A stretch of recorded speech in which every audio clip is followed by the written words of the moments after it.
والقمر إذا تلاها والنهار إذا جلاها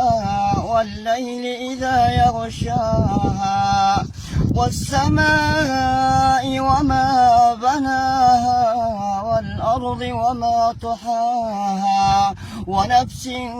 وما سواها فألحمها فجورها وتقواها قد أفلح من زكاها وقد خاب من دساها كذبت ثمود بطغواها إذ انبعث أشقاها فقال لهم رسول الله ناقة الله وسقياها